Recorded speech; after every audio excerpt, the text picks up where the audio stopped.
Hello everyone. मैं एक medical line में जॉब करती हूँ और मैं एक नर्सिंग ऑफिसर हूँ। मैं आज आपके साथ एक टॉपिक पे बात करना चाहती हूँ जो बड़ी कॉमन सी हो गई है, जिसका नाम है IIH, आइडियोपैथिक इंट्राक्रैनियल हाइपरटेंशन। थोड़ा सा मैं ब्रीफली आपको बताना चाहूँगी कि ये प्रॉब्लम है क्या। एक्चुअली हमारे जो ब्रेन मतलब स्कल है, स्कल में जो ऑर्गन्स होते हैं उसमें एक तरह का फ्लूइड होता है, सेरिब्रोस्पाइनल फ्लूइड जिसको हम बोलते हैं। वो फ्लूइड का काम क्या होता है कि जो हमारे ऑर्गन्स होते हैं, मतलब ब्रेन के जो ऑर्गन्स होते हैं उसको न्यूट्रिशन का काम देता है, उसको खुराक का काम करता है। वो जो फ्लूइड होता है, वो फ्लूइड सारे उसमें ऑर्गन्स में होता है। उसकी मतलब एक तरह की क्वांटिटी होती है कि कितना क्वांटिटी में सब ब्रेन्स में कितना वो फ्लूइड होता है। ये प्रॉब्लम तब आती है जब वो फ्लूइड की अब्जॉर्प्शन कम हो जाती है ब्रेन में, और उसकी जो मात्रा होती है वो बढ़ जाती है। अमाउंट जब बढ़ जाए और अब्जॉर्प्शन कम हो जाए तो उससे क्या होता है, उसका जो फ्लूइड का प्रेशर बढ़ जाता है, क्योंकि बाहर तो वो निकल नहीं सकता किसी वजह से, क्योंकि बोन्स है सारी बाहर, हड्डियां का वो सारा ढांचा बना हुआ है तो बाहर आ नहीं सकता। तो अंदर ही अंदर वो सारा प्रेशर बढ़ जाता है। जो प्रेशर जब बढ़ जाता है तो वो प्रेशर कहीं ना कहीं तो अफेक्ट करेगा। वो अफेक्ट कहाँ करता है, जो हमारी छोटी छोटी वेन्स होती हैं, नर्व्स होती हैं, उनको फिर वो धीरे धीरे प्रेस करना स्टार्ट हो जाती हैं। वो उसकी वजह से हमें प्रॉब्लम होती है। तो इसमें प्रॉब्लम क्या होती है, तो IIH में सबसे पहले जैसे हम सुबह अर्ली मॉर्निंग उठते हैं तो हमारे हैवीनेस, हेडेक होती है, कईयों को चक्कर आते हैं, कईयों को एक चीज की जगह दो चीजें दिखाई देती है। मतलब वेरी करता है कि कितनी आपकी कहाँ तक चली गई है प्रॉब्लम। कईयों को एक चीज की जगह दो चीजें दिखाई देती है, कईयों को ब्लर विजन हो जाती है, धुंधली दिखाई स्टार्ट हो जाती है, कईयों को ब्लैकआउट्स होने स्टार्ट हो जाते हैं। जैसे मेरे को प्रॉब्लम ये 1-1.5 महीना पहले स्टार्ट हुई थी प्रॉब्लम, तो मेरे को ब्लैकआउट्स होने स्टार्ट हुए थे। एकदम से ऐसे फ्लैश हो जाता था, एकदम से दिखता था और एकदम से बंद हो जाता था और हेडेक रहती थी। तो ऐसे धीरे धीरे कईयों को टनाइटस हो जाता है, मतलब कानों में घंटियां बजनी स्टार्ट हो जाती है, और ज्यादा वर्स कंडीशन हो जाए तो आंखों की रोशनी भी चली जाती है। तो मतलब अगर हम इसका टाइम से प्रॉब्लम को सॉर्ट आउट नहीं करेंगे तो इसकी ज्यादा प्रॉब्लम पेशेंट को आ सकती है। इसका रीजन यही है कि अब्जॉर्प्शन उसकी कम होती है फ्लूइड की, और जब अमाउंट बढ़ जाती है, रीजन इसके 2-3 यही होते हैं। या फिर कई बार ब्रेन में है हमारे इन्फेक्शन हो जाए उसकी वजह से, या फिर ब्रेन में कहीं क्लॉट आ जाए।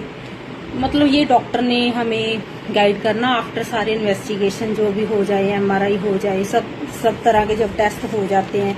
हाँ, एक मेन जो मेरे को लगा क्या, वो है ही है कि हम जब वेट गेन ज्यादा होता बहुत सारे लोगों का और हार्मोन्स चेंज होती है, मेन रीजन वो है इसका IIH का। तो ये तो उसके कारण हो गए कि हमें रीजंस क्या है कि क्यों होता है ये। उसके बाद इसमें जब हम डॉक्टर के पास, हमें जो PGI की एक टीम है, मतलब पूरा डिपार्टमेंट ही बना हुआ है इसके बारे में अगर देखा है तो बहुत अच्छे डॉक्टर हैं, सारे बहुत कोऑपरेटिव हैं। और मैं वहां पे गई तो उन्होंने बहुत अच्छे तरीके से सब हैंडल किया, सब टेस्ट करवाए। इसमें सबसे पहले MRI करवाई जाती है। MRI में क्या क्या देखना है वो सब डॉक्टर आपको बताते हैं, वीनोग्राफी करवानी है, क्या क्या करवाना है, ब्लड टेस्ट होते हैं। देन इसका LP होता है, LP टेस्ट होता है, लंबर पंचर टेस्ट होता है। उसमें भी फिर बहुत सारे टेस्ट होते हैं कि आपको TB तो नहीं है, कोई इन्फेक्शन तो नहीं है, कोई बैक्टीरियल इन्फेक्शन तो नहीं, वायरल इन्फेक्शन, मतलब बहुत सारे जितने भी टेस्ट होते हैं वो सारे टेस्ट होते हैं। देन आपका डायग्नोस हो जाता है कि क्या करना है क्या नहीं करना है, वो डॉक्टर अपने आप बता देते हैं।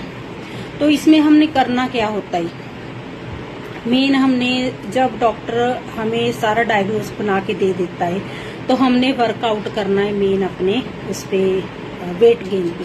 जो हमारा वेट गेन हुआ होता है उसको हमने ठीक करना है अपना। डाइटिशियन को प्रॉपर मिलना है, प्रॉपर डाइट प्लान बनाना है अपना, मतलब 10 to 15% हमारा वेट कम होना चाहिए। हमारा BMI जब निकल जाता है, जो BMI है उसके अकॉर्डिंग हमारा वेट होना चाहिए। अगर हमारा वेट ठीक हो जाए तो हमारी ये प्रॉब्लम परमानेंट ठीक क्योर हो सकती है।